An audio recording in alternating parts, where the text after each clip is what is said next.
let me share my screen. Share PowerPoint. Okay. So you can all see the screen? Yeah, we can see. Okay, very good, very good. Yep. Okay, so I hope all of you are familiar with options, and if you have not, it may be a bit difficult to follow, but I think you will be able to follow. If you are not talking, please be on mute. Please feel free to ask questions, but not from Muthu or Vish, who already know everything. So all the other people can ask questions, but they also can ask questions to and or they can add their knowledge because they have gone through some additional training on all these things. So they can help me teach, but not ask difficult questions which I cannot answer. But I'm sure we can answer jointly, right? So before we get started with covered call, some disclaimer. So this is my usual disclaimer, right? So options can be risky if you don't know what you're doing, right? And it is not suitable for all investors. So don't jump in. Try to learn as much as you can with options, right? You have the Think or Swim platform with TD Ameritrade. That is really a very good platform. And they have this paper money, and you can use that to practice some of the things that you're learning today, right? So don't just jump in with your real money, right? Because it can be very confusing. Basically, the confusion is negative and positive, right? So you'll always think twice. You'll have to think twice to see whether you are doing the negative or positive. That means you are long, short, all those things, right? So you can get easily confused. So that is why you have to practice a lot with paper money before you do the actual trading, right? So that is always recommended, and definitely if you lose money because of these lessons, don't sue me, right? So that is a disclaimer. So here there is some definition of what is covered call. Before that, can somebody tell me what is a call option? What does the call option mean? You are bullish. Option to buy in the future. Sorry. Option to buy. Talk. Okay, option to buy at what are all the characteristics of an option? Obligation, there is no obligation to buy. Okay, so you have a right? So option, Right to buy. when you are buying an option, when you are buying a call, we are talking only about call here, right? So when you are buying a call, it provides you a right. So what is that right for? At a specific price before a specific date. You can get that. So you can buy the stock or an ETF or an index at a specific price on or before the expiration date, right? So the specific date is called the expiration date. And what is the name of the price at which you are having the right on? Strike price. Yeah, strike price, right? So basically a call option provides you a right to buy the stock at a specific strike price before or on a specific date, which is called the expiration date, right? So please go on mute for new people who have joined. Please go on mute. So unless you are asking questions, right, or unless you are answering my questions. So okay, so we all know what is a call, right? Here there is a definition here: covered call, to generate income by selling. So you are selling here. So when you are selling a call, do you have a right or do you have an obligation? Obligation. Right. So you are obliged. You are obliged to sell that stock at that price, strike price. So that means you are creating a commitment, right? So you are creating a commitment when in a covered call. You are committing that you will sell that stock if the buyer of the call exercises their option to buy, exercises their right to buy, right? But so typically that is the call, right? So when you sell a call without having the stock, that is called a naked call, right? So naked call means you don't have the stock, but you have sold the right. So you're obliged to sell it, sell that stock at that price, right? But you don't have that stock. So what is the problem with that? Limited You have to buy it and then sell it. exposure. Yeah. You had unlimited loss. Unlimited risk. See, let us say like Tesla stock, if you have sold a call on it and it has gone like 1000% in like 1 month, right? So you don't have the stock. So you have to go to the market and you have to buy the stock and sell it at a much lower price you have committed to. So that is why naked call selling that is very risky. So to avoid the risk, what you do is covered call, you buy the stock first or you sell the call on a stock that you already own, right? So that's what it means. And what does OTM mean?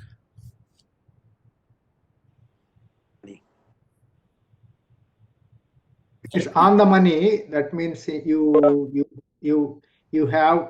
I mean, I know there are two terms: in the money and on the money. I don't know the exact definition. It's not. Sorry, it's not on the money. Anybody else? Out of money. Yeah, out of the money, right? So OTM means out of the money. So that means, I mean, we are still going back to the option scores. So there is no intrinsic value, right? So the call, because see, let us say that if SPY is today like 396 or something, right? You will sell a call on some 410 or something, which is not really in the money, right? So that is why you always sell a call which is higher than the current price, right? So that way you want to keep it, you have a good chance of keeping it. But if you sell, you can sell calls on any price actually, but it is recommended that you sell out of the money calls, right? So, and also it says that consider when conditions are favorable rather than on a regular schedule. So that means if the stock keeps, this is not just for index, right? So this is for any stock. So if the stock keeps going up, right, then you will be losing out on the appreciation. So if you have sold a call and if the stock keeps going up, then you are obliged to sell because it will be exercised. So you will lose the stock, right? So that is the problem there, right? So but there are some strategies where you can do this covered call strategy at even at any market, right? So basically it summarizes here: you buy a stock first, so that means you are long, right? So long means buy and short means sell, right? So you are long on a stock and then you sell an option, sell a call option, short the call, and that is the covered call. Everybody clear? Any questions? Okay. So I have several slides to explain a lot more detail about covered call. Please feel free to ask questions if you don't understand. Right. So basically, you own 100 shares of XYZ stock. This is an example, right? So at $46 a share, right? So you bought it at 46 and then you are selling, right? That is covered call. You buy the stock and then sell a call.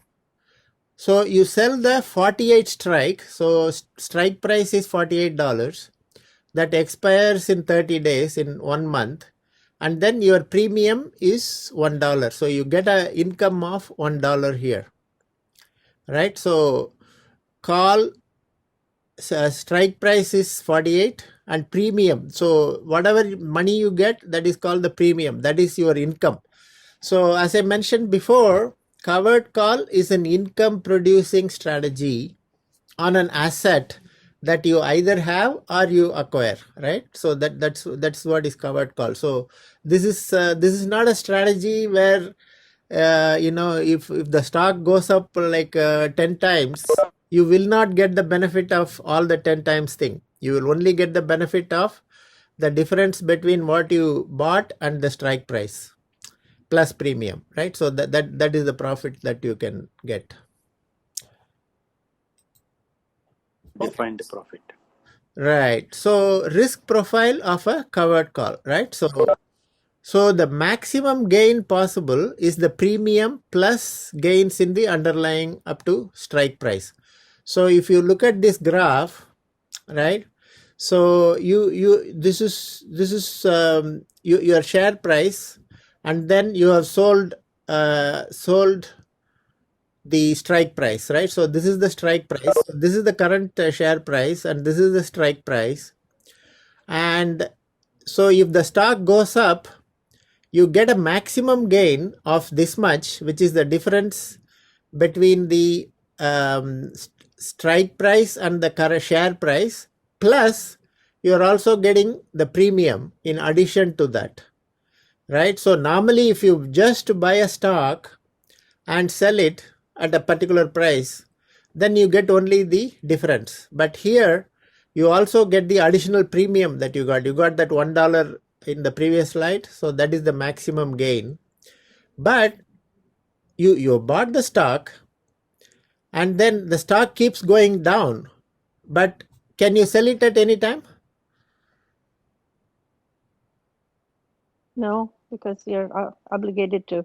Exactly. Excellent. So you cannot, you have an obligation. So even if the stock keeps going down, you cannot just sell it willy-nilly anytime, right? So you have to hold on to that stock if that is the only stock you have, right? And so that is one of the risks in covered call, right? So you can, if the stock keeps going down, you cannot put a limit. You cannot put a limit order to sell that stock. Let us say many people put, like, if it goes 10%, then their current price, then they might sell it or something. They might put a limit order. You cannot put the limit order in a stock that you have sold covered call. So that is one of the disadvantages here. So if the stock keeps going down, right, so you will lose money, but only it will be slightly compensated by the premium that you have already got. I got some numerical example to show all these things. So maximum loss is amount lost if the underlying stock falls to zero, right? So how much money you have, you will have only the premium. The stock can go to zero, like Enron did, right? So many companies have gone to zero. Nortel, many companies have gone to zero, right? So if it goes to zero, bankrupt, then you can lose all the money that you have invested in the stock, because you cannot sell it quickly. You have to hold the stock. Yeah. On that, since the price is going down, can't you sell the stock, and then if it has to be bought, you can buy it back at a lower price? Or You can, but the risk is what happens if it bounces back quickly, right? so the broker won't let you sell the stock until the expiry date? No, I mean, broker, no, it is not like that. So you don't have to sell it as always a covered call as a combination. You can sell a call. They don't care. You will be in trouble. You will have to buy the stock when you are called. You have to do that thing. So you have to. That's right. So if the price is going down, if it's going to keep going down, why don't I just sell it when it is down 10% and minimize my loss? And then if I'm called on, I'll buy it at even 20% less. Yes, but how do you know that it's going to keep on going down? I know, understand. You have to take a risk. It is a risk. You can always do anything you want, right? Okay. So, but you can buy the call back, correct? Yeah. But that is another option. Nari, sometimes the broker does not allow also if you are. Yes. Only if you sell it as a covered call, right? But you can, if it depends on your depends on what rights you have. You can sell naked call also. depending So on your. it depends on your level 1, level 2. They have different levels, right? So based Yes. on that level. Yeah. So if you're a beginner, then they will allow you only covered call. That means they will not be able to sell you. But if you're at level 2, level 3, then you can do anything you want. You can short the stock, right? So short means you don't have the stock. So it is equivalent to that. And break even point is purchase price of the stock minus the premium, because you bought say for $100, but premium you got like $2, then the break even is 98. That is where you don't lose money, you don't gain money. Please go on mute if you're okay. So these are several conditions when you have sold a covered call, right? What happens if the stock goes up, right? So let us say in the previous example, right, you have exercise price, you have sold it at 48, and the price rises to $49. So the price on the expiration date is higher than the strike price. So that means your option is in the money, right? So that's what it means. In the money means the current price is higher than the strike price. And you will likely be assigned to sell the shares for $4,800. Why $4,800? Anybody? Each option is 100. Right. So each contract is 100 options, right? So it is option is one for a single thing, but contract is 100, right? So you always sell one contract, or so that is 100 shares worth. So that means 48 times 100. What does assigned means? You will be likely assigned. Persons exercised, so you are obligated to. Yes, you are obligated to sell. So they will say you have to sell it now, right, at this price, because of your commitment that you have sold. So you have to do that, less transaction costs, right? So profits on the stock are capped at the strike price. So even though the stock is selling at 49, right, you are not going to get that benefit of the $1 extra, right? So you have to sell it at 48. So your profits are capped. So that is one of the disadvantages of covered call, because if the stock keeps going up, you are not going to get the benefit. You have to sell it at whatever price you agreed.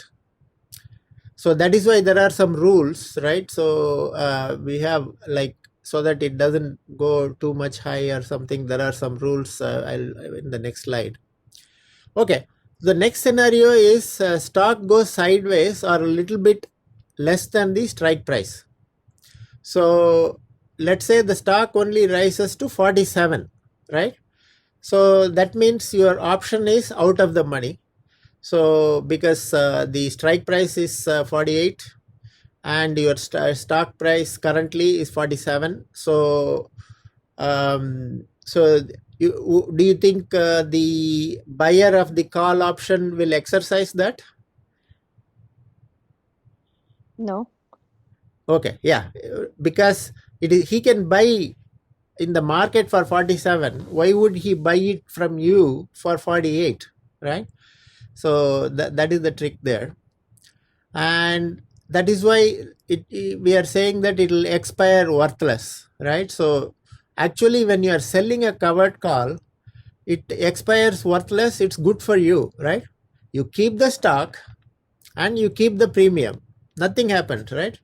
So nothing else happens. You don't lose the stock at all. You can again sell a new covered call on that, right? So basically you keep the premium of $100 because you got the premium $1 per share times 100, and then you got another $100 in stock price appreciation. So how did you get $100 in stock price appreciation? Went from 46 to 47.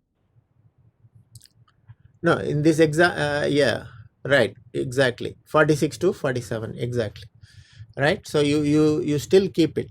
Okay. Then stock goes down. So it goes down drastically. Nari, Yeah. sorry, one question. So is this what you refer to as a income generation? You know, when the stock goes sideways, where it becomes worthless, it expires worthless. That's where you gain the premium. That's the income generation, is what you define. Yeah, right. You have the stock anyway, right? You can keep selling the calls and it generates an income. It is almost like dividend or interest, right? So it is an income producing strategy. Gotcha. Yeah, I mean, it is an income producing strategy in all cases, right? Even if stock goes up and it gets exercised, you can buy the stock again and start your trading again. You might have to buy it at a higher price if it stays high, or you can wait for it to come down, right?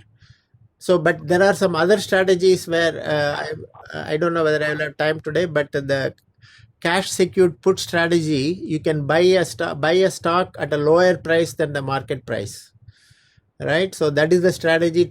You have the money, you don't have the stock, then you can use a cash secured puts to buy the stock at a lower price than the market price. So I will cover that if I have time today, otherwise we can cover it next week or something. Okay, then the other scenario is stock goes down, right? So the stock falls to 44, right? From 46 it has gone to 44. And so this is the curve. So your option is out of the money still, because 44 is still less than 48 is which is the strike price, and it expires worthless, which is good, right? So you're keeping that $100, but if theoretically this is a paper loss, right? This is a paper loss. You have not sold your stock, right? So there's a paper loss of $200 on the stock because the stock fell to 44 from 46. So this is a paper loss. So this is not a real loss, right? So the $100 premium that you received helps offset some of the paper loss. Any questions on this? This is very important to understand all these scenarios. Okay, very good. Very good. Very well explained. Yeah. Oh, thank So you. basically, when the stock is going down from 48 to 46, actually we would have lost $200, but because you sold it for $100, now your loss is only $100. Yeah, exactly. Perfect. Okay, so these are some guidelines on how to select stocks for covered call, right? So let us say that you already have several stocks, but one thing you have to watch out is you need to have 100 shares of that particular stock, right? So you have to have 100 and then you can start selling. So you don't mind losing. Say, let us say that you have 100 shares of something XYZ, and then you don't mind losing it, right? So consider equities that you are okay with selling at the strike price. So it is selling, say IBM is currently selling at 128, right? Now you don't mind selling it at 140, right? Maybe you bought it for 100 and you don't mind selling at 140 or 135. Then that is a great stock for selling covered call, because you can sell a covered call at 135 or something, right? So for say $3 or something, then if it is sold, then you made how much? How much do you get? It sold. Strike price is 135, and your premium you got 3, right? And how much revenue you get out of 100 shares? So you will get the profit will be $35 plus the 3, right? Yeah, so $3,800, right?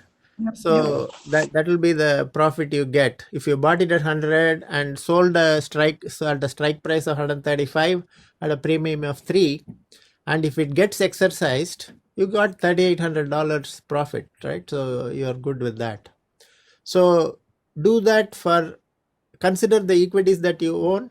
And another strategy I found, actually I do have the Akugen, right? Akugen I bought, and for some reason they have huge premium. Like, I mean, I bought it for less than $2, right? So then currently it's selling at $9 or something, and then I sold covered call at $20 strike price, and I got a premium within a month. I got a premium of $2. Somehow, because it is a highly volatile stock, when the stock is highly volatile, you get a higher premium. So I bought it for $2, but I was still getting an option premium of $2 in a month, right? So that is sort of an amazing deal in that. So you can look at the option prices for different stocks that you own. Otherwise, you can always buy some index and then sell covered call also on that. And also they say for liquidity, consider low bid. I don't know about this. This I copied from somewhere else. And so basically they're saying low bid ask spreads, usually 10% or less of the ask price, right? Often accompanied by high open interest and volume. So this is for liquidity, right? So you don't want to sell for some reason. Oxygen, it's got a lot of high interest in calls and puts and other things. And so it is basically they are saying that you don't want to be stuck, right? So if you want to sell something, if a lot of people are interested in buying it, then you have a better chance of getting a higher price rather than lightly traded volume. So that is why a lot of people, they sell options on, they sell covered calls on standard index like SPY, right? We covered SPY during the previous sessions also. SPY is the S&P 500 ETF, right? And that is a very good stock for stock or ETF to sell covered call. So similarly, you have QQQ, which is the NASDAQ, then IWM, which is the Russell 2000. So those are all some standard ones where there is a lot of demand. And also another advantage of SPY is that every 2 days, actually they have a expiration, right? So many stocks you can buy only monthly once it expires. So you can buy only one expiration date per month, whereas for SPY almost every 2-3 days they have an expiration, right? It's not, they call it weekly, but it is like twice or thrice a week, right? So those are all some of the ETFs which are really good for covered call. And this again, they have given some good tips. I have not strictly followed this, but this is, I think it's a good to have. Actually, this is a very good thing, right? So they are saying, how do you select the expiration date of the option? So this is like 20 to 50 days expiration. So this gives you like 1 or 2 months, right? So depending on when you are buying the stock and selling the option, right? So 20 to 50. So what is the downside of selling a call with a long expiration date? So let us say that if there is a stock and then you sold it for like 6 months or 8 months or something, a covered call. What is the risks there?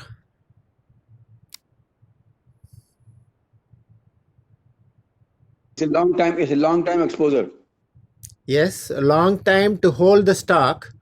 Anything can happen, right? The market, there may be a terrorist attack, the market can crash, but you have to still, the risk increases as the time goes along, right? So, and then you are short of money, you cannot sell it, right? So you have to hold the stock, right? So the liquidity is reduced because you have sold a covered call for a long time, unless you can afford it, right? So it is it's not good to sell a long term call unless you are sure, I mean, for beginners, I'm saying if you know what you're doing, then you can do anything, right? But for beginners, if you sell a long, it'll be very attractive. I assure you, if you go to Thinkorswim and look at the option prices, right? So if you're selling a 6-month call then it will be a lot more attractive because you are getting a lot more premium than selling a 1 month call, right? So, but avoid the temptation to start with, do only 1 or 2 months, right? So just do 1 or 2 months and avoid the temptation to sell a long term call. You don't know, your circumstances might change. You don't want to be committed for a long time. So I think this is a very good suggestion, 20 to 50 days expiration, right? And Nari, yeah.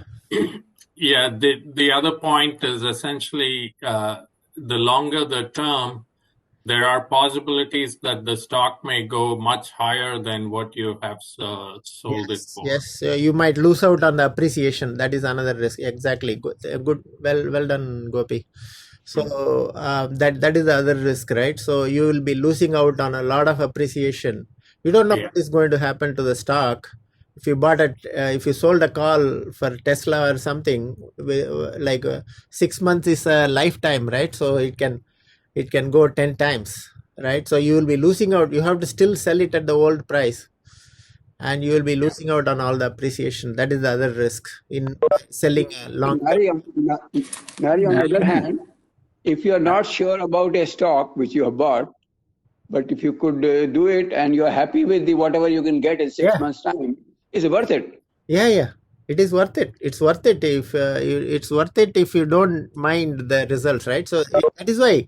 See, there is no single formula, right? So it all depends on individual circumstances, individual stock. What price you got the stock, right? People were happy to sell Tesla, right? So at $100 or something.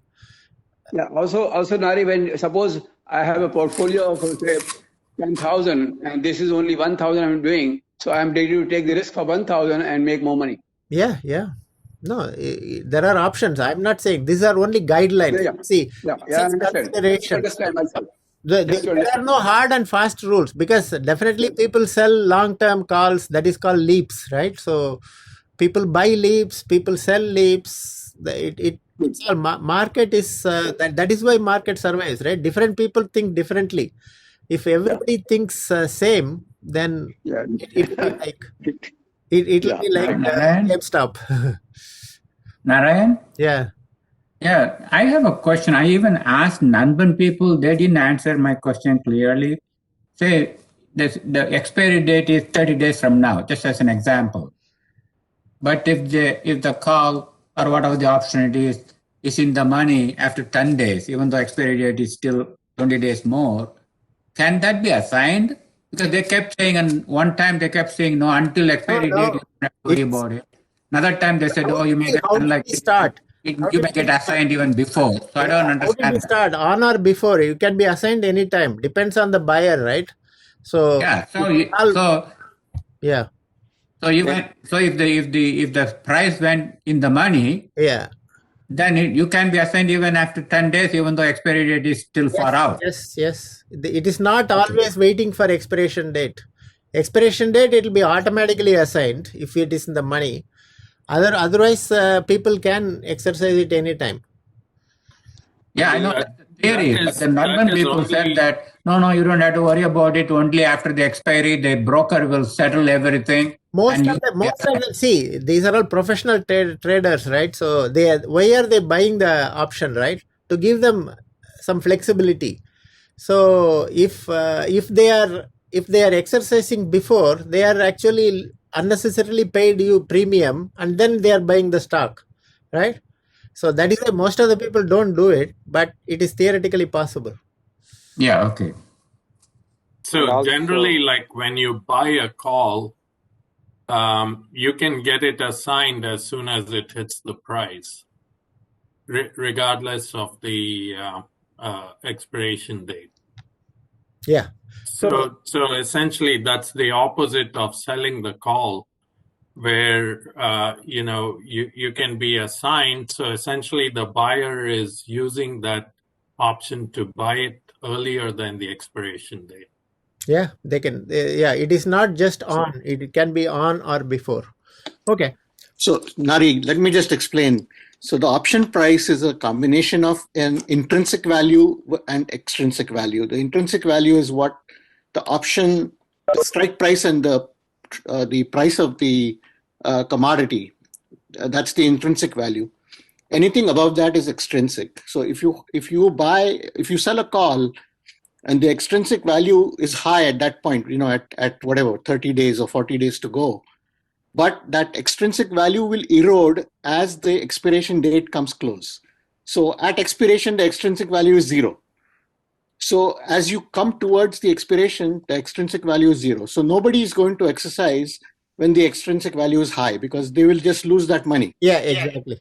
Okay, so that's the reason why people don't exercise it. Correct. So, but if somebody just wants to buy the stock or something, they can exercise it. So it doesn't yes, stop they can, but I mean, they're paying the price of the that stock. is exactly. Yeah, thanks Uday. That is what exactly I was saying, that they are unnecessarily paid you premium and then they are exercising, right? So they are losing the extrinsic value. Yeah, that is correct. Okay, so moving on. So what they are also recommending a delta of 0.3 to 0.4. Anybody can explain what delta is?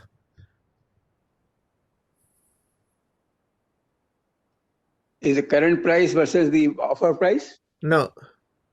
Anybody else?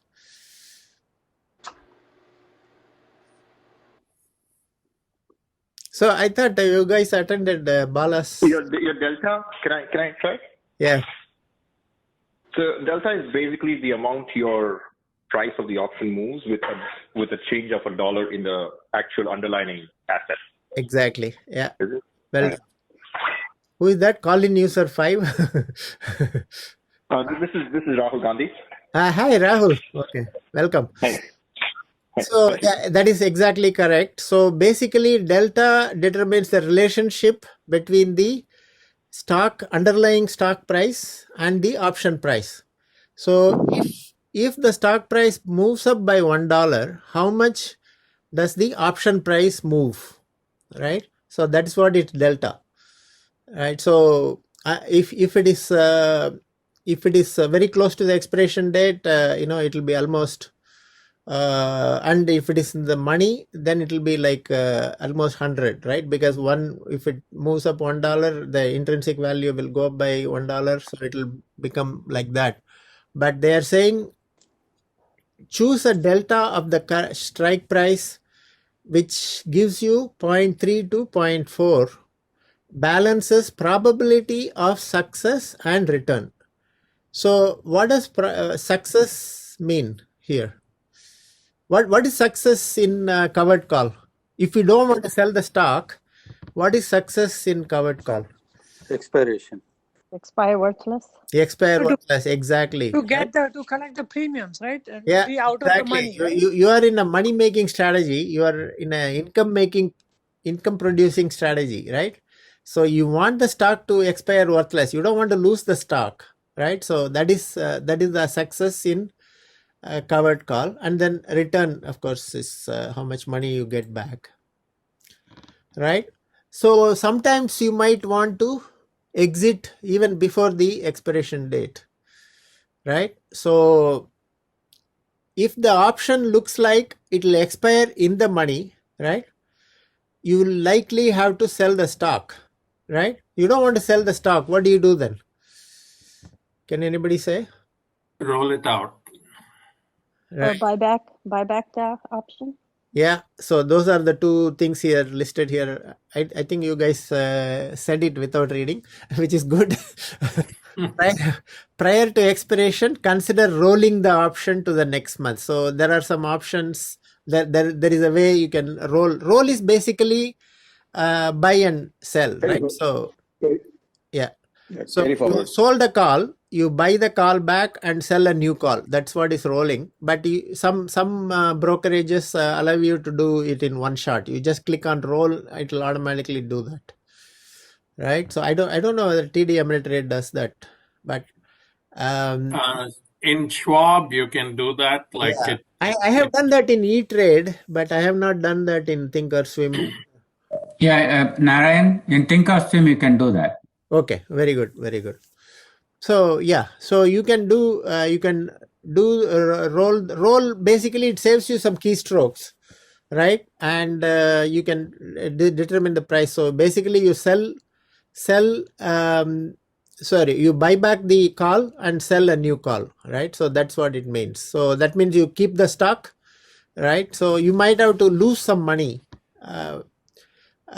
because your call may be, depending on where you are, intrinsic value, extrinsic value, you might have to buy back the call that you sold at a loss, right? So you might have to buy back at a higher price. It's possible. That is why you have to be careful in rolling, or just buy back the call and do it, or otherwise you will lose the stock. And if the option looks like it will expire OTM, that's what you want, right? That's what you want. Consider letting it expire worthless and then sell another call, right? If you want to make it as a regular income producing thing, that's what you do, right? So if your stock exit rules are triggered, so you can put an automatic rule like this, and remember to buy back the call before selling the stock. Yeah, because once you sold, then it's no longer covered. What can you explain that, Narayan? What is that exit rules? This one? If your stock exit rules are triggered, so exit meaning like you have like a profit, or you want to make sure that you keep the stock, right? You have set up some closing order with the roll option, right? Then you make sure that, so if you have set up some automatic rules like that, then make sure that you buy the call back before selling the stock. Exit rule meaning like you haven't set up automatic rule, right? So this is more of a manual rule. So you have decided that if the stock reaches this amount, I am going to take an action. All he is saying is that don't sell the stock first, right? Because then it will no longer be covered. So always close out the sold call before buying, selling the stock, right? Okay. So actually, I mean, essentially, if there is a situation where you see that the stock price is rising, yes, such that it will be much higher at your expiration date, what you can do is buy it back or roll it. Yeah. Roll it to a period much farther than your expiration period. Right. So those are the things here. So yeah, I think to answer Vish's question clearly, okay, I will give you some example, right? So you bought the stock for 100, right? And you have sold a call, right? But then you have decided to sell the stock for some reason, right? If you have decided to sell the stock, and so before selling the stock, make sure that you close out whatever call you have sold by buying back the call before selling the stock. That's all it says. Yeah, okay, I got it. Thank you. Okay, so roll considerations.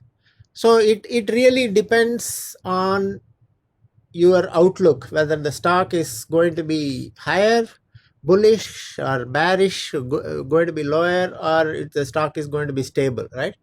So based on that, so what he's saying is, if you think that the stock is going to keep on in the same, so IBM is been there in like 120 to 128 for a long time, right? So if you have sold a call on that, and if you want to roll it to the next month, just keep the same strike price. It is not going to change, and then just roll it out to the next month. So that's a simple thing to understand. And if you think that if it is going to be going down, right?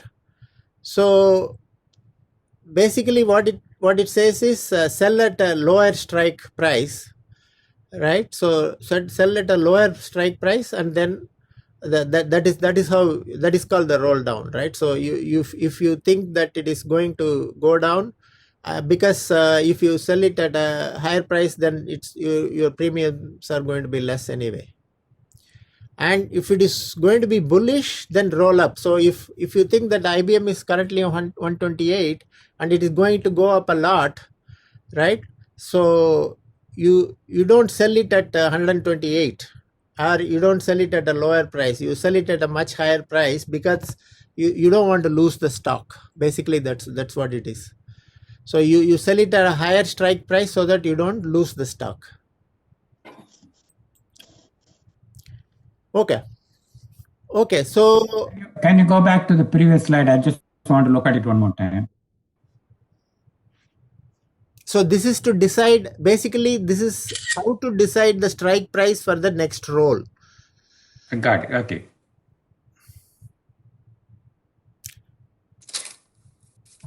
Okay, so this is insurance. So can somebody tell me what are the risks with covered call again?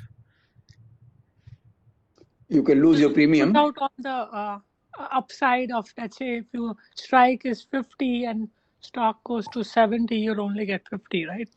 Yes, so your upside is limited, right? Yep. So your upside is limited, right? Because you have your maximum gain is limited to the strike price plus premium, right? Yep. Maximum gain is strike price plus premium. But because if there is a huge up move, right? So that is a potential possibility. And what is the other potential possibility? You just lose your premium. Premium is what you got. Premium you will never lose. How will you lose your premium? I'm sorry. It just expires. Oh, no, sorry, I mistake. Yeah, you're right. I was mixing up. See, so this one, another possibility is the stock keeps going down, but you cannot sell it. Why? Because you have an obligation to keep it. Yeah. Right. So if the stock goes down huge, then you have a huge loss as well. So that is another risk. So here, there are some tips here given to get some insurance on these two scenarios. So the first one is to protect against a huge up move by the stock, which results in your holding to be called away at the strike price, not at the real market price, but at the strike price. Consider buying a OTM call using a percentage of your covered call revenue. So, for example, right? So you are selling a covered call for $48. Then buy a call for, say, I've just put 56, but right. So it depends on the premium you get and so on, right? So premium you have to pay because you are buying a call here. This is the opposite, right? So you are not selling a call anymore. You already sold a call. You are buying a call at a higher strike price just to provide the possibility of a up move. So if the stock keeps going up, then you have a chance of recouping some of your loss of appreciation, right? So you're losing the appreciation because you sold a covered call, but by buying a call, you are still having some chance of recouping some of those. So I don't know how many people are familiar with GK Nanban strategy. I do have a couple of slides after this, right? So GK stands for Gopalakrishnan, right? So he has actually started a hedge fund now, and he has developed a strategy called Nanban strategy. Nanban means friend in Tamil. He is from Tamil Nadu, right? So Nanban strategy, and there is a Nanban Foundation. So they are teaching these strategies free of cost, right? So every 3 months. So they have huge Telegram groups of 3,000, 4,000 people, right? So there are a lot of people attending these classes. So actually I did post it in our group also last time. So because of that, some people like Vish and Muthu attended that. Originally this was recommended by Bala as well. That is how I knew about this. And GK Nanban strategy, what they do is they take this covered call and they have enhanced it. I have a couple of slides here which will explain the whole strategy. I mean, they cover Nanban strategy over 8 hours. I'm going to cover in 8 minutes. So it'll be a limited understanding, but if you are interested, they are going to have another class. They conduct over 4 weekends, right? 4 weekends, 2 hours each, and their next class is going to be in June. I will post some details about their Telegram group and all that in our group. So they have a very structured approach, which is almost like mechanical, right? So because there are so many factors here, they have tried to simplify it. And their strategy for insurance is like use 10% of your covered call income to buy a OTM call, right? So that is what their strategy is. So I'll go into the detail next slide. And similarly, other possibility that can happen is the stock keeps going down, right? So because you have the stock, you own the stock, you cannot sell the stock, you have the potential of losing money, right? So what you can do is to buy an out of the money put at a lower price than the strike price. For example, if you are selling a covered call for $48, then you can buy a put for say $40 using the same expiration date. So that means if the stock goes down to say 30, right? If suddenly there is a negative report or something and it has gone down suddenly to $30, at least your loss is limited to $40 because you have the option of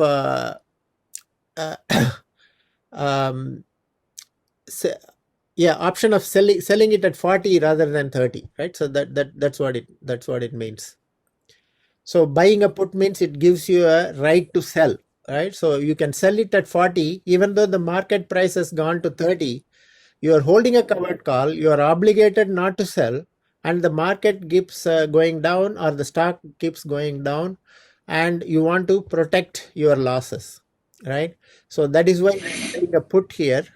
So GK Nanban strategy suggests using 20% of your covered call income to buy an out of the money put.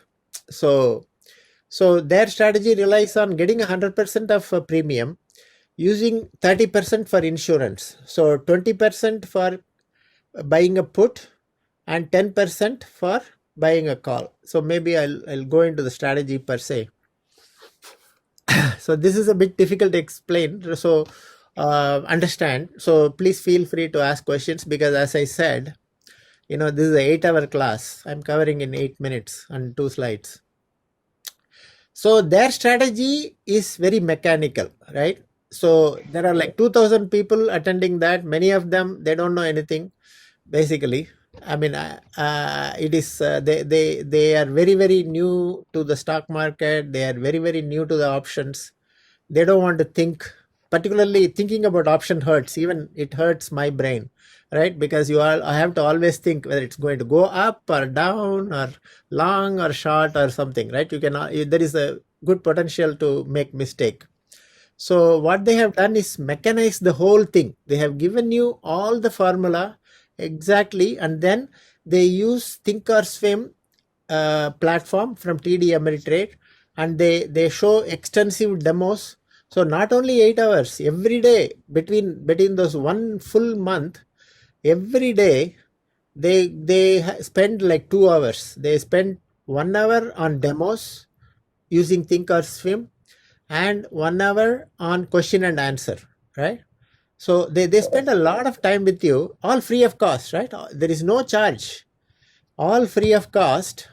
And they are doing it because they are selling level 1 strategy and level 2 strategy free, and they have developed some advanced strategies level 3, 4, 5, and that they don't give it to anybody. They don't time and talk about it, but they are using that to invest money. They are saying that they are getting like 100% a year or some huge numbers like that, and they have been attracting a lot of money. And they have, I believe, they have made their minimum investment as $5 million, right? So that is why they can afford to give all these things free. And this is probably a marketing thing as well, right? So even if a few people from this class they are rich people attend that, they are impressed, and then they can invest with them, right? So it's more like a marketing strategy, and they are also doing some philanthropy and other things, right? So they made it very simple and mechanical, right? So their strategy depends on only 4 ETFs, right? They recommend SPY. SPY is the S&P 500. That is the main thing they recommend. They also say you can trade in QQQ or IWM, other things, right? So their strategy, you cannot use it in any like stock, right? So their strategy is mechanical and it's tailored on some index funds. So VIX means volatility, right? So can anybody explain volatility? VIX?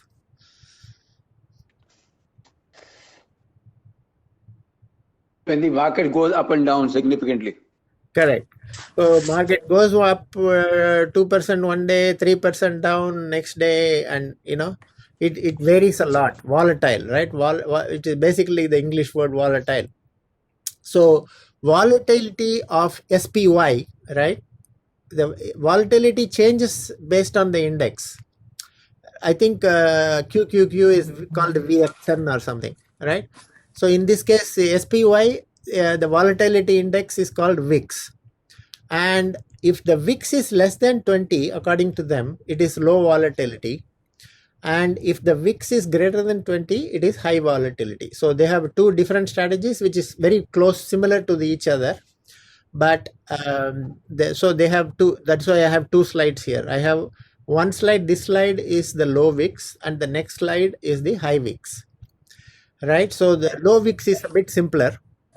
So basically, it is a covered call, right? See, what did we talk about? Buying a stock and selling a call, right? That is what is covered call. So step 1 and step 2, but I have attended like 8 hours of class. They never mentioned covered call strategy, right? So because they want to make it simple for all the people, right? So they say buy the stock, step 1.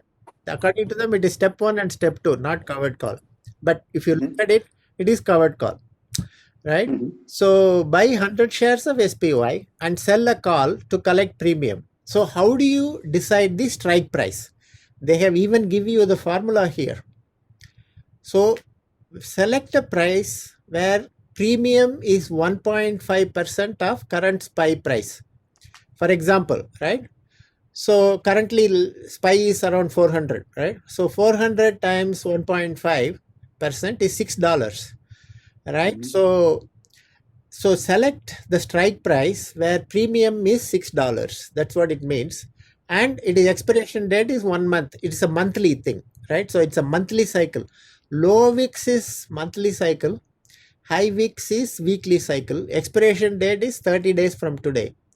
1.5% of current SPY price, right? So that means if there is, if you don't take into account all these things, then 1.5% times 12 is 18%, right? So you are getting an 18% assured return per year, right? So that's really good, right? Where do you get, when you put it in bank, you get like 1 or 2%, right? So 18% assured income, which is Narayan, out of the 18%, you lose 30% for step 2 and 4. Correct. So I'm saying that is why I mentioned I don't think we just listened. So I said if you forget about insurance and all that, it's 18%, right? So 18% it is slightly reduced because of this one, right?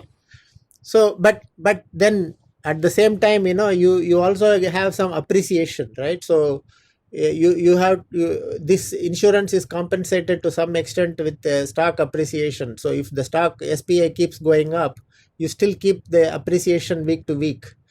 So the difference between so you are also keeping, remember, the $6, right?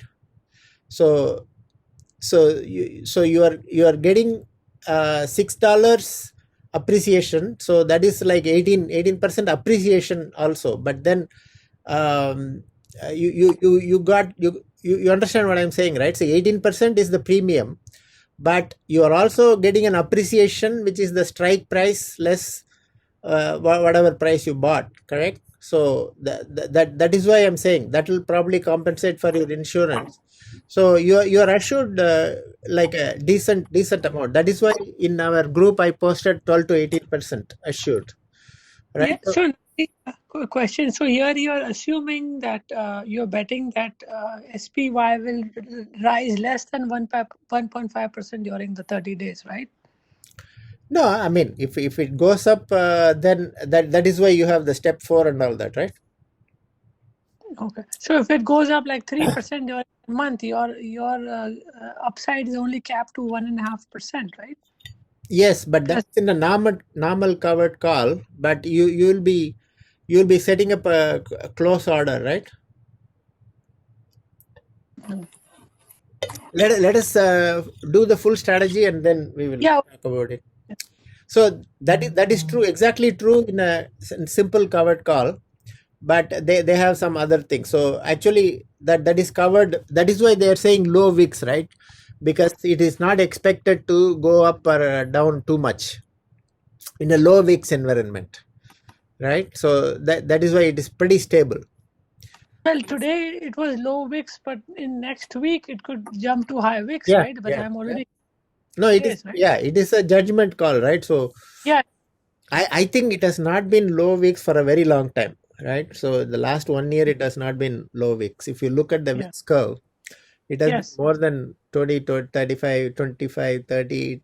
Like in February, last February, March, I think it went to like 70 or something, right? So that is what is the covered call. Step 1 and 2 are the covered call. Step 3 is the insurance. So basically buy a put by spending 20% of the dollars premium you have collected. Choose the strike price that is available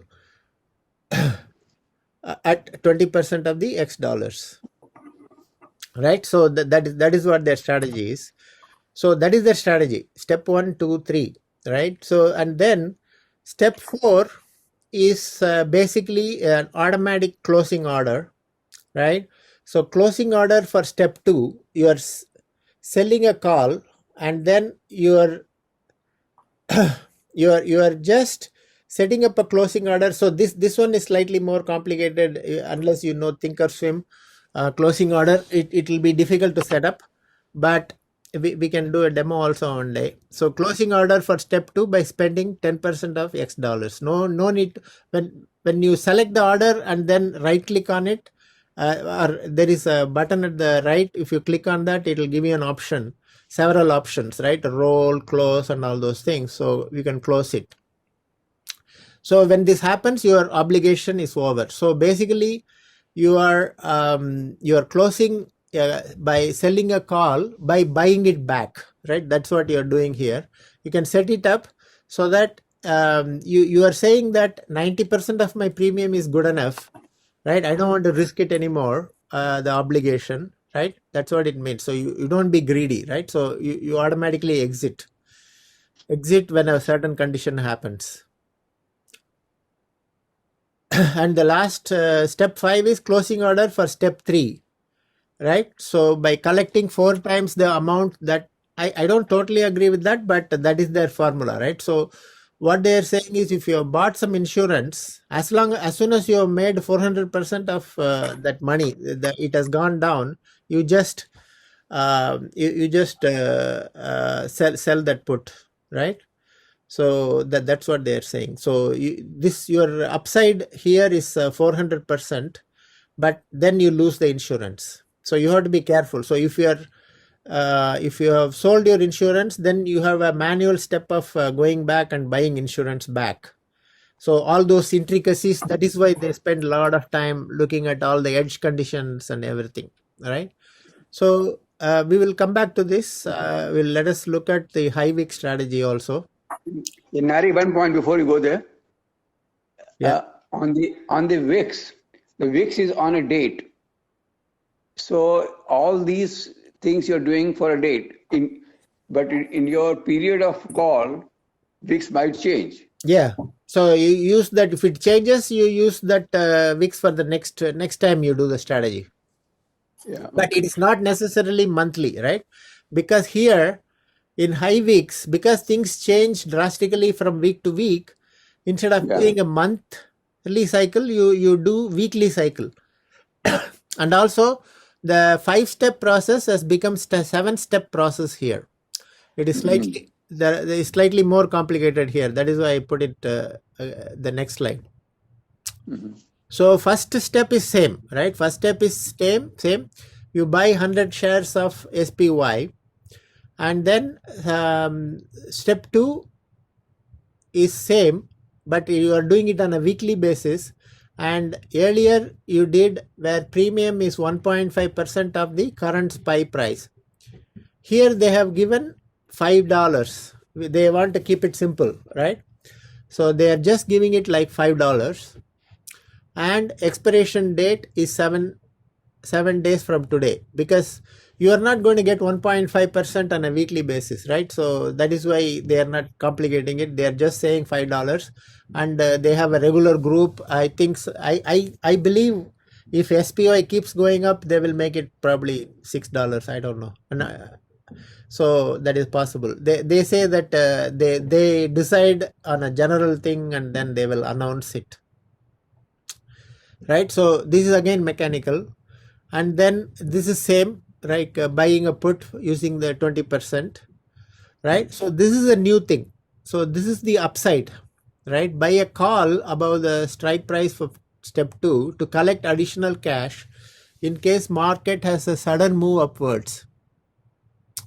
Only spend 10% of the dollars on the call side whenever strike price is available, with 10% of X dollars that you, I don't know, I think I copied from here.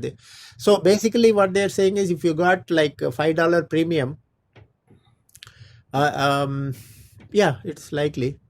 Yeah, it's basically saying that like if you got $5 premium, then look at what strike price is available for $1. 50 cents. For 50 cents, yeah. Yeah, for 50 cents. Yeah. No, here, Narayan, $5 not the premium, Gopi. $5. They said strike price is current price plus $5. Whatever premium comes with that. Premium probably is $1.50 or something. Okay. So $1.50, 10% of that is 15 cents. So Gopi, the previous low wicks, they gave you the premium to be 1.5%, but here they are giving you the strike price to be current price plus $5. Yeah, right. Yeah, so it really depends, right? So it can vary, but generally it looks like currently it's around $1.60, something like that. And then closing order is same. That was previous thing. It is the same thing. And closing order for step 3 by collecting 4 times, that is also the same. And this is the new one, right? Step 4 and step 7 are new, and the strike price calculation is different, and the monthly becomes weekly. So those are the 3 changes for high wicks, right? So this is their strategy. I'm sure you guys have a lot of questions, so which Muthu and Vish can answer. So Nari, can you go back to the low wicks? Let's look at an example, right? So let's say today is 390, strike price, premium is 1.5%. So let's say premium is $6, right? Yeah. So what is the strike price for that premium?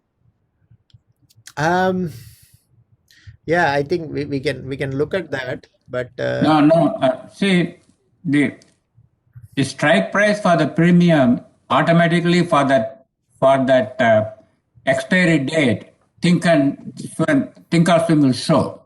Yeah, I know that, but I'm saying. Yeah, it's probably around 400 or something. Yeah, 400 or 403. So just $10 more. Yeah, right? It's not too much more. It varies, of course, from day to day. It is like $5 to $10. That's it. So so our goal is to be out of the money. So our goal is that so if it is 390, you might sell a call at 395 or 398 or something. Okay. So so our goal is to be out of the money, but what if it goes to 400 and is exercised? What happens then? Then you lose the stock. Then you have to buy it back again. Correct. In this, is it talking about that? Like if it's No, in the exercise? low wicks it doesn't. Oh, okay. Only it talks about that being exercised in high wicks, basically, High because it's wicks more it likely gives that you the an option, right? High wicks it gives you an option because you have a call option also, so you can exercise that to buy the stock at a specific price. So that is why in high wicks, because it can the stock can the market can spurt up so fast, right? So you have it gives you the option to buy the stock at a specific price by in step 4. So basically, the low wicks is assuming that because the volatility is low, it will never be exercised The in the market is month, and not you'll going keep to, collecting that 18%, basically, right? exactly. Yeah. As Vish said, 18% less 20%, right? So like What? Yeah. But the what you're investing in the put. So yeah, let's talk so about the let us step. say if the SPY doesn't change at all, then what you will be getting is 18%, and then 20% of the 18%, 3.6% you lose. So it's like 14.4% or something. That is what is your return. 14.4% are a solid return. If when the market is flat, that is really good, right? Yeah. So that's that step 3. You will lose basically the put. Yeah, step Basically, right? 3. That's your Yeah, insurance. step 3 is an insurance, right? So Yeah, insurance got you it. always pay. You don't collect the insurance. You collect it rarely, right? So is it always when the market is flat? You mentioned it will be 14%. When the market goes up or down, how much do they say? What is our return? it can be huge. It can be 50-60%, right? See, if you look at high weeks, right? So you are collecting like 1.5% or more on a weekly basis, right? So, and also you have the appreciation here, right? Appreciation $5 every week.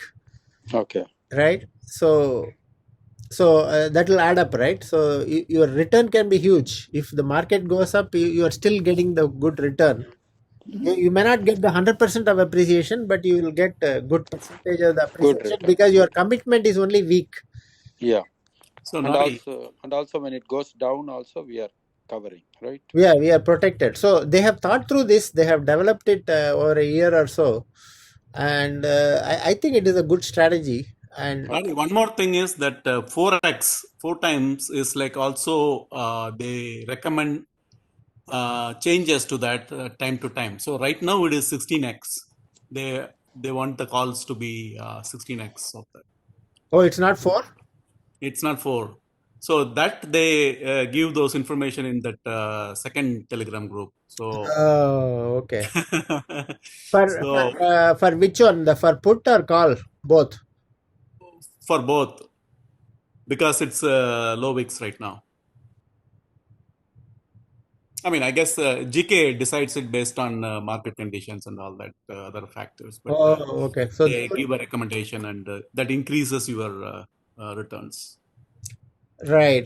Yeah. Nari and Muthu. Yeah, Muthu's right. They said 16x.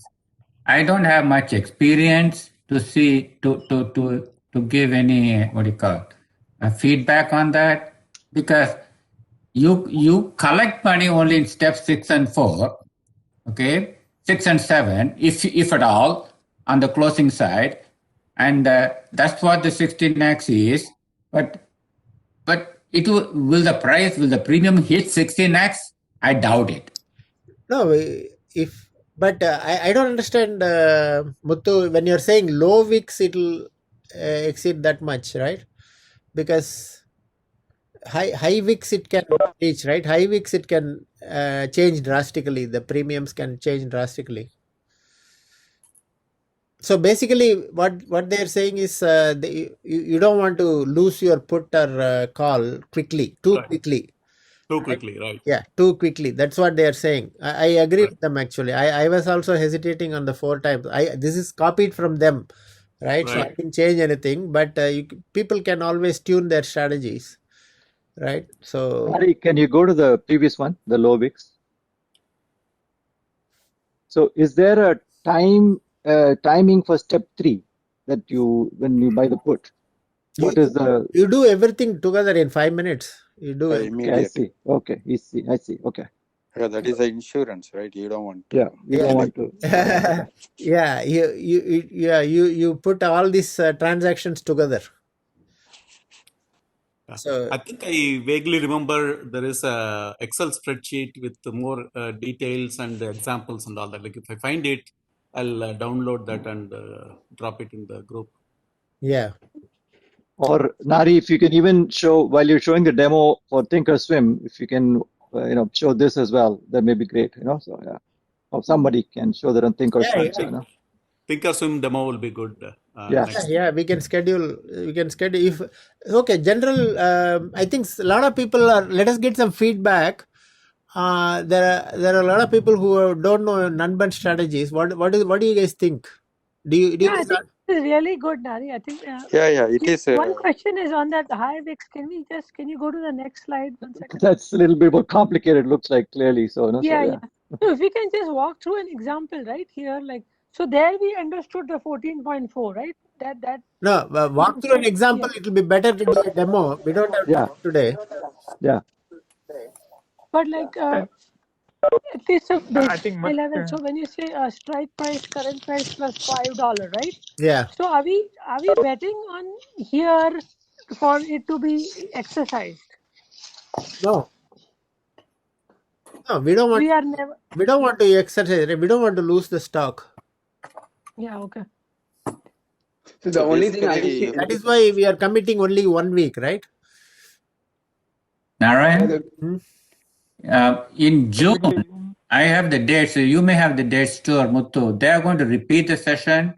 And I think it will be best for people who are interested in pursuing this to attend that because they can explain better. We got that wish. We got that. Yeah. The reason I'm saying. I understand. The reason I'm saying is even they don't explain. They just say it's a click and do it mechanical, as Nari said, and it's so confusing. And a lot of times I did attend, and I still don't understand how you can really get money back in simple call type of strategy. I mean, sometimes but many times you just lose the 30% in step 3 and 4. Okay. Yeah, this kind of looks simple, but when you're actually executing it, the prices may go up or down, quite a bit. So essentially, you may not be following exactly these rules because it depends on what the premiums are for buying or selling puts or calls. And so it will have to vary based on that.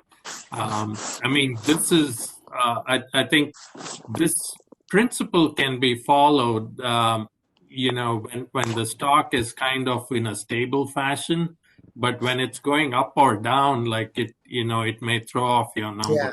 So they do say that they will announce changes, right? So $5 to $6 or $7, it's a big change they will announce in the Telegram group they have. Do you know what the dates are in June? High VIX. So I have a comment. Yeah. So my comment is this: for the beginners and for even, I think people should just stay only for the option 1, which is VIX less than 20. Work on this for this, gain confidence before switching over to the VIX over 20. They do say that don't invest your real money, just keep practicing. They even teach you how to do back calculations. So Thinkorswim, actually you can go back to any date in the past and see how the strategy will work out, right? So all those things can be done. So you do all that and develop expertise and then invest real money and do it. That's what they say. Nari, do they recommend on any particular day like Monday, Tuesday, Wednesday to do this or?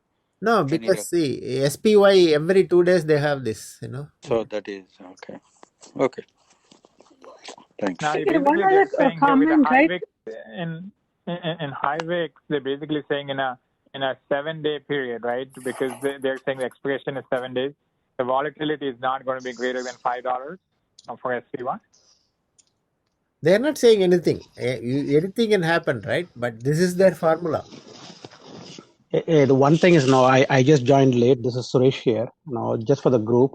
No, I also attended the Nanban Foundation training, probably along with Nari and Muthu, I believe, probably a few others as well. So I did the, like Nari, to your point, as using the on demand. I actually did from Jan 2020 all the way to July 2020. You know, I really want to see how it works. So I actually logged every single trade, you know, as if like simulating, you know, the time period. That is one. I also did the paper money, but I actually went live a couple of weeks back using the strategy so far. So I almost done like 6 to 7 trades at this point. Seems to be, seems to be good. No, but again, no. So we have to wait for to see, the different fluctuations, how it all works out. But for the high weeks and low weeks and the timing, it doesn't matter, right? So each one of us can enter at a different point. So it's basically, you start with a level 2, and if you get the stock, then you go to level 1 and then continue to follow the rules. Yeah. We haven't covered level 2 today, so let's not. Oh, okay. Kasi, Great point. 1 second, Vish. So when you did the full paper money calculation from January to July based on level 2, how much was the profit? Actually, it's a good question. So the way it worked for me is, when I did with one lot, in a space of about 5.5 to 6 months, I was able to generate a cash flow of about $8,500, but there was a capital erosion of about $8,000. So net to net, I made $500, and that was a question back. But that was during March, right? That covered March 2020. Right. So let me give you the answer for that, because then it didn't look much promising for me, and that's a natural question to all of you as well, is it right? So that was a question for me.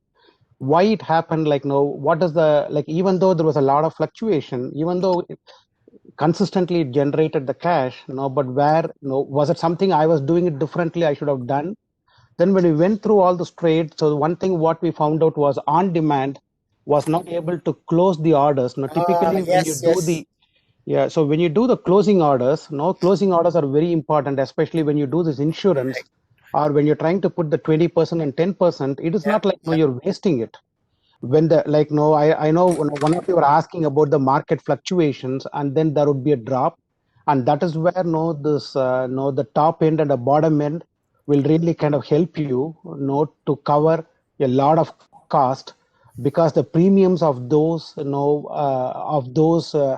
top and bottom thresholds what you're going to put is going to generate a lot more cash, and eventually it should neutralize, and then you're not going to see a capital appreciation. That's not the way GK talks about it. It's a consistent cash flow, but this top and bottom threshold, what you're going to do, is going to neutralize your capital loss.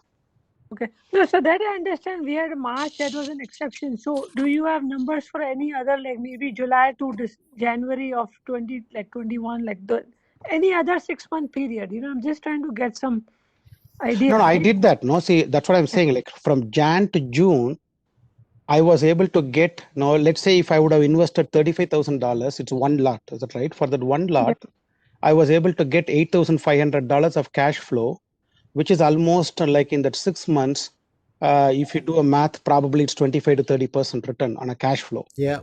Is that right? And then on the capital erosion, that has just happened within 6-7 months.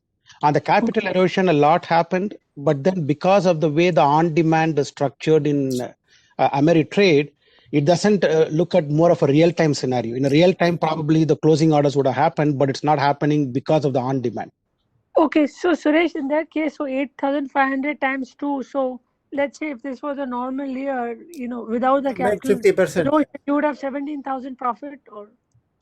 Yeah, but that's what you cannot really extrapolate it, because each scenario could be different. But the one thing what I realized is it's a consistent cash flow. The cash flow is consistent. You can neutralize the capital erosion by putting the 20% and 10% on the top and bottom to prevent the capital loss.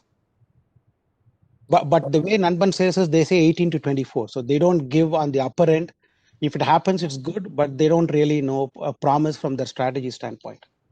Suresh, this is Vesh. I just did last 3 weeks, maybe 3 orders, and in real time, the closing, as you said, the moneymaker may be in the closing and on demand didn't close it, but just using 3 weeks, which is not a big sample, my closing orders didn't pan out to be more than 2 cents or 3 cents. So essentially, in level 2 step where you spend 20% and then another 10%, and then the main order step 1 to be closed another 10%. So you get only about 60% of the premium to pocket, and the step 7, 8 or 6, 7, whatever it is in the level 2 doesn't get you anything more than a cent or 2. Yeah, no, absolutely. No, that's an important point, which what I realized, again, I'm talking about from my experience, again, not a rich experience, learning a lot. But what you typically go through is, so that closing orders, most of the times will end up, getting only 10 or 20% of the money back. You're right, because they are going to end worthless. But then when it happens, you're going to get that. But when I did in the last 3 weeks, I was able to repeat that cycle. In one case, I was able to repeat the cycle twice. In other words, when you're trying to do your weeklies, and let's say you start Monday, and if Friday is your expiration, I was able to get on Wednesday evening or Thursday morning, and then I was able to go one more cycle. That time you don't need to put the 30% back because it's already out there. I know. So you're able to repeat one more cycle. That. So there are twice I did that. So basically repeating the cycle twice within the same week. Yeah, I understand that. Yeah. So I think to answer Bisham's question, I think the experience looks like positive, right? So there were some hiccups in on-demand feature of Think or Swim or whatever, but so far I think otherwise, thousands of people are doing this, right? So they all come and give feedback, and it's not like a huge thing where your stock goes to like 1,000% or something, right? So this is more of an income producing strategy, and looks like it's working definitely. Yeah, and probably for the group. One other point, 1 second. So as Gopi mentioned that, so we understand the low VIX is very mechanical. That's a science, right? We understand that. The high VIX is where the challenge is. So is there any element of art there, right? Because no, it's all mechanical. Both. Even the two you're saying the high VIX is also very mechanical, right? Yeah, very mechanical. Yeah. Okay. Yeah, mechanical. And then the one thing I remember Nari pointed out is it's not typically the 4x as a closing order. So they time and again provide, currently it's 16x is what they recommend in the high VIX. So when the price of the, when the stock moves up and down, the closing order, typically you do a 4x times of the premium that you pay, but now they're recommending 16x times. So that would help you from the high VIX standpoint, but it's still a mechanical. So basically, they are saying that because of volatility, you don't want to lose your put or lose your call too quickly. That is why they put 16 times so that it won't get executed. So the risk factors for both these are what, like a high, like a March 2020 scenario, right? Yeah, March 2020. Yeah, in fact, actually, GK was saying, I don't know whether if you heard that, Nari, in March 2020 alone, he made the biggest benefit because of the high VIX. Because I remember he said the closing order, they closed at 64x or more than 64x. Because the fluctuation was so high, they did not close at 16x. Correct. They changed it to 64x. So basically, they're making 64 times of the premium. Yeah. And that is something they would continue to share to the core group. What you should do, how you should deploy the closing order. Correct. Yeah, no, I mean, that is totally correct, because I had some open put orders before March, right? And those, I think, definitely they went up like probably 10,000% or something. The put options that I had before March 2020, they were very, very remunerative.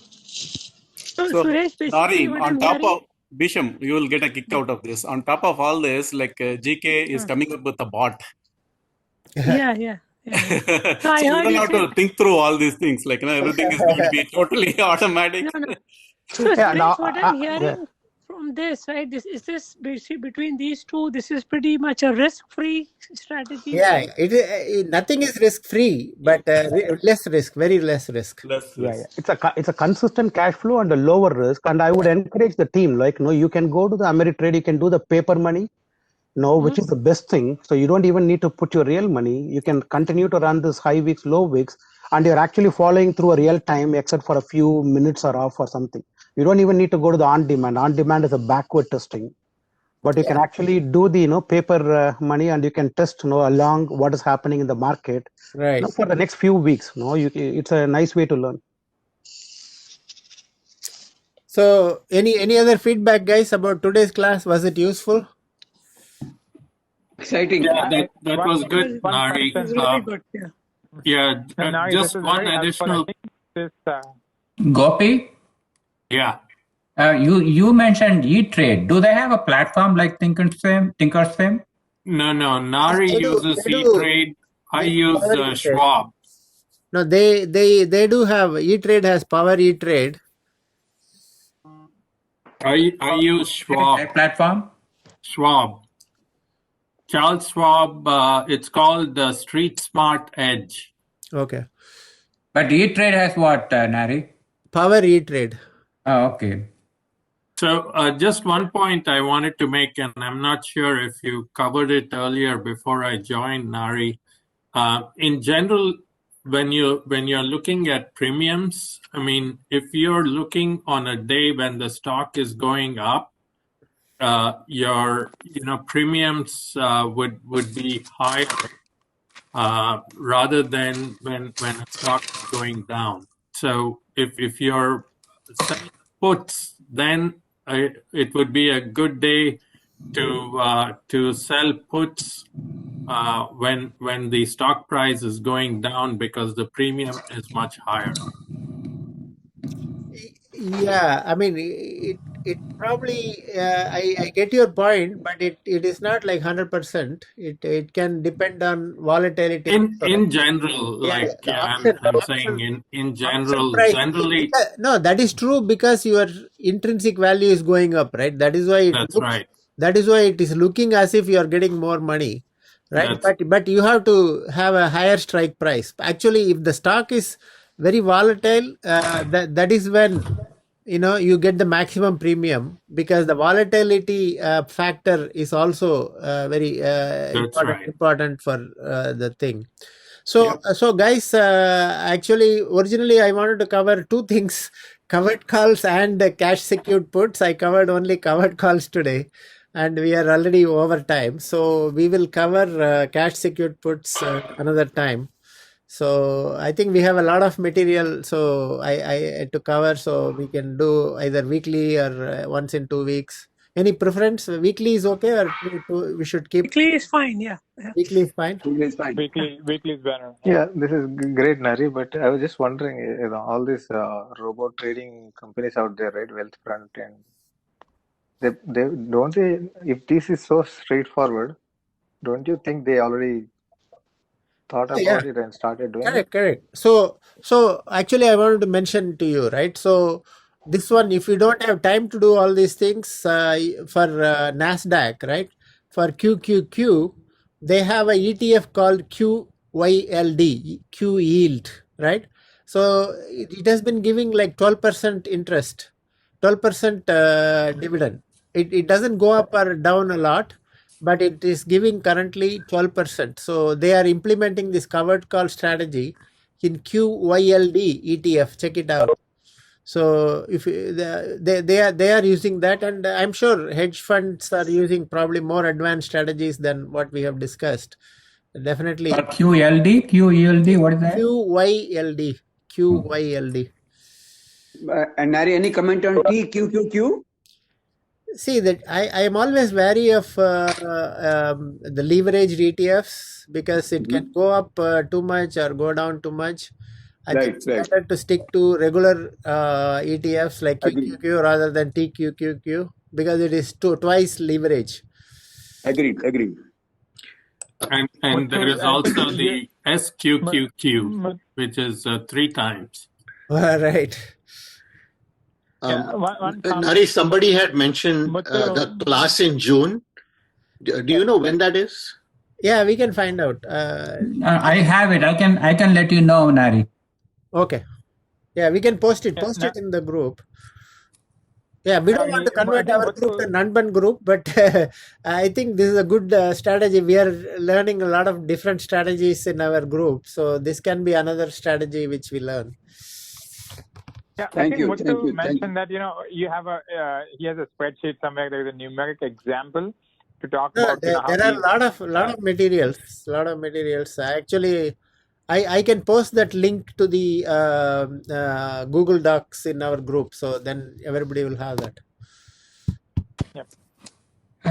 Nari. Yeah. Just for the person who asked the question, June 5th and 6th, that is Saturday, Sunday, and 12th and 13th, Saturday, Sunday. Usually it's 12 to 3 o'clock both Sundays and Saturdays. 12 to 3, yeah? I thought they were... Oh, they said 12 to 2, but it goes. Right. Yeah. Okay, thank you very much. As you can see, I already created a couple of events. You have to come up with a lot of coffee. Yeah, and they have everyday 2-hour class also. In between Monday through Friday also. They have 1 hour demo and 1 hour Q&A. Yep. Okay, any other questions, guys, on covered call or anything? More like a planning question. So, Muthu and Nari, how does this VIX low and high change the approach to that next gen wealth? How does it change it? It doesn't change anything, right? We can. Okay. All right. Okay. So, Nari, you mentioned about QELD, right? Is that QYLD? Yield. QY. So, Nari, so Nanban, right? Is there a link in our Google or in emails? Nanban is a Telegram group. So if you join Telegram and ping me, I can hook you up with that, or Muthu, or anybody. Okay, thank you. Any other questions, guys? Lot more to assimilate. Yeah, learning never stops, right? See, when I started the group in November or something, I never expected it will be so interesting. Nari, great job. We're in here. Thank you, Nari. Enjoyed it. Yeah. Really Bye. good. Nari, thank you so much. This is Thank you. Very well delivered. Nari. Yeah, have a good night. Well done, Nari. Okay, thank you, guys. Nari. Thank you, Nari. Bye.